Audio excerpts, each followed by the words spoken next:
Hello, everyone. Welcome back. As someone who's worked in career coaching and consulting for a long time, and I've helped people kind of figure out their life paths and where they want to be, even with my college counseling work that I used to do back at my previous graduate assistantship, I've found that a lot of people don't really have a general idea of where they want to be going in life. It's pretty common for people to be aimless, especially in terms of their career.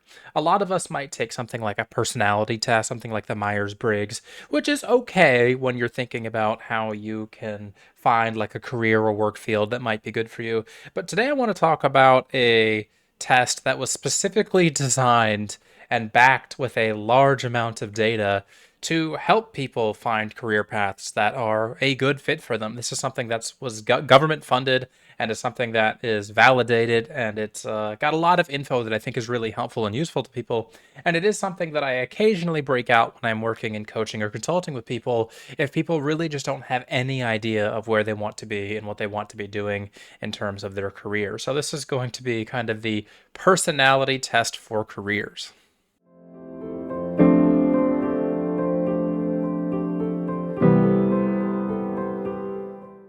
So today we're going to be looking at the O-Net Interest Profiler, which is a variation of the original Holland code, also known as RIASEC, which is something that I've actually discussed on this channel somewhere in the past. I'm not exactly sure where. But today we're going to go and look at the 6 career interest types that this test attempts to measure within people who take it. And we're going to look at the O-Net website, and I'll talk to you about how you can use this website to maybe find something that might be interesting to you career-wise. So, the RIASEC model, developed by psychologist John Holland, identifies 6 interest types that reflect both personality and vocational preferences. You could think of it kind of like almost like a big 5 for career preferences. It's not going to sort you into a specific type. It does give you a letter combination at the end, but really that's just a kind of shorthand to help you interpret your results. It's not exactly its own specific type that has specific meanings behind it. So, the 6 parts of the RIASEC are based off of the letters in the name there, RIASEC. So R is realistic. So this is going to be practical, hands-on physical tasks. Then we have I, investigative, which is analytical, curious, or problem solving. We have A, artistic, creative, expressive, open-ended jobs or careers. S, which is social. This is going to be helping, teaching, or collaborating.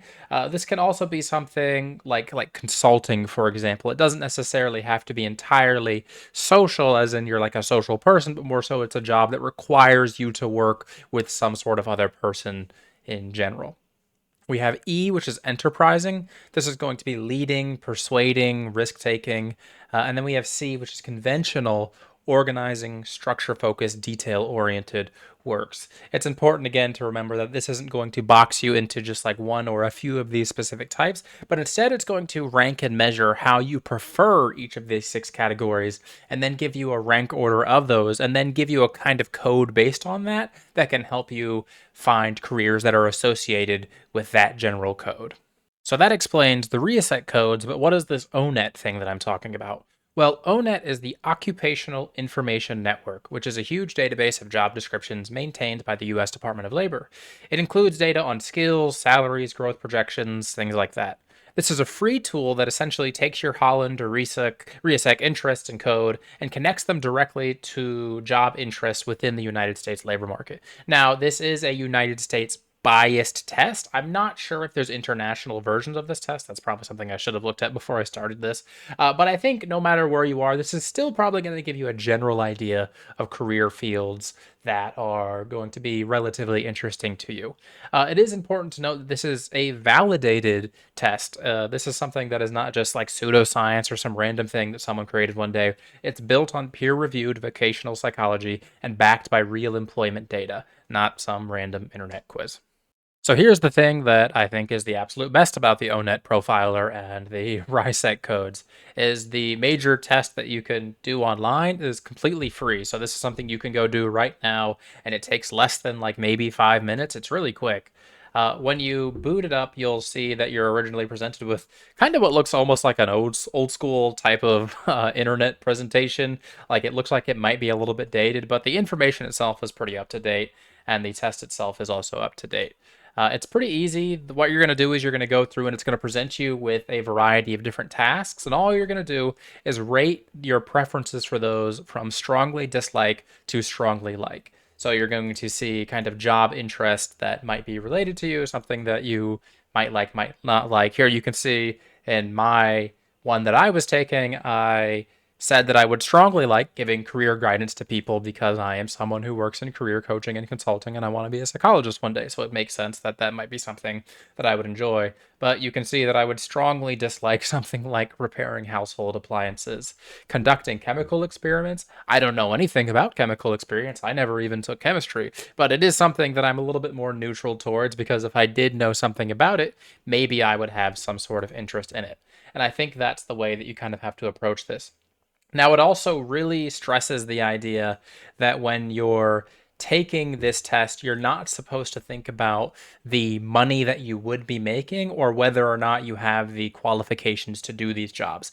Instead, this test is asking you to think about things that would be interesting to you. It wants to gauge your interest in these different career fields, not whether or not you think they are achievable to you in your current state. Although there is something near the end of the test that talks about that, and we'll get into that in just a minute. So let's go ahead and take a look at what results might look like. This is my genuine results for the REASSEC test. When I take it, this is the result that I get.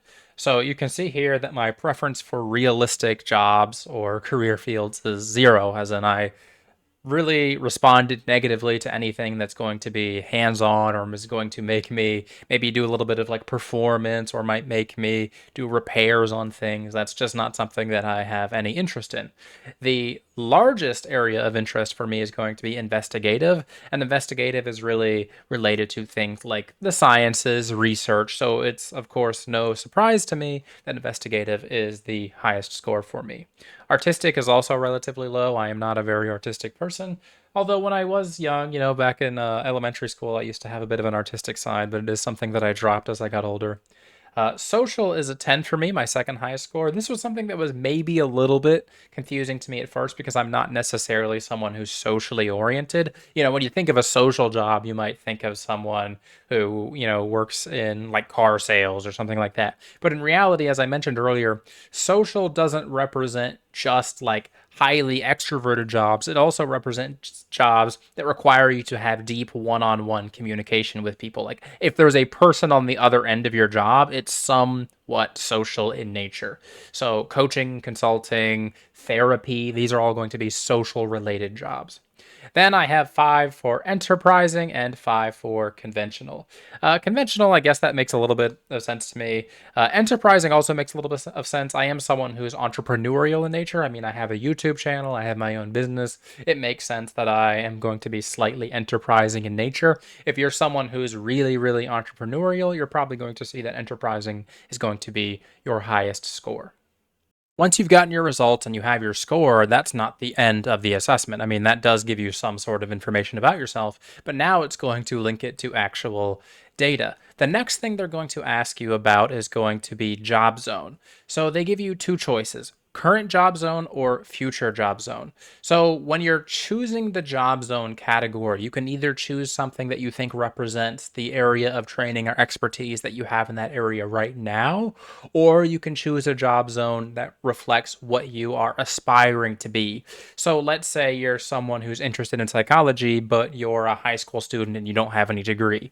So then you might choose job zone one because it doesn't require any job preparation, training, or expertise. But maybe you're someone like me who has 2 master's degrees. Then you might look at job zone 4, high preparation needed. Or maybe you're someone who has a PhD in psychology. Then you could choose something like job zone 5, which would be extensive preparation needed. But they encourage you to actually look at both. They want you to look at the different job zones for the score you have so you can kind of see like an evolution of what might be viable for you as you gain more expertise in these fields.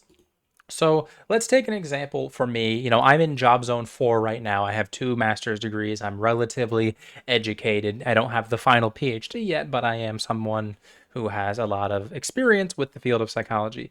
So the jobs that it would recommend to me, the first two are clinical research coordinator and health education specialist. So clinical research coordinator is essentially what I'm going to school partly to be.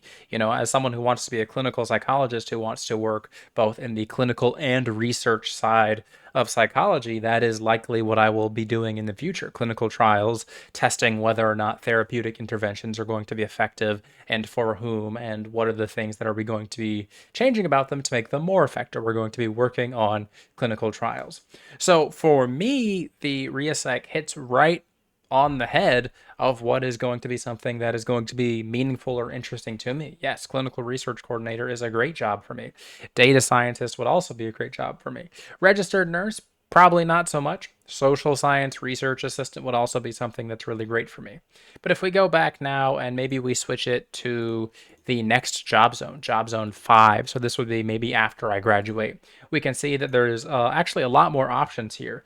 The kind of best fits here, where you can see that little blue puzzle piece, are a lot longer in this specific one. It actually scrolls down quite a bit, but it does recommend things like psychiatrists or psychology teachers. It doesn't say psychologist in particular, but there's a lot of like psychology related jobs, careers, and fields here. And I think this really hits the nail on the head as someone like me who is investigative first and then maybe social second. So the really cool part is you can click on each of these jobs and it'll tell you quite a bit about them. Remember, I said that this was linked to a large government database.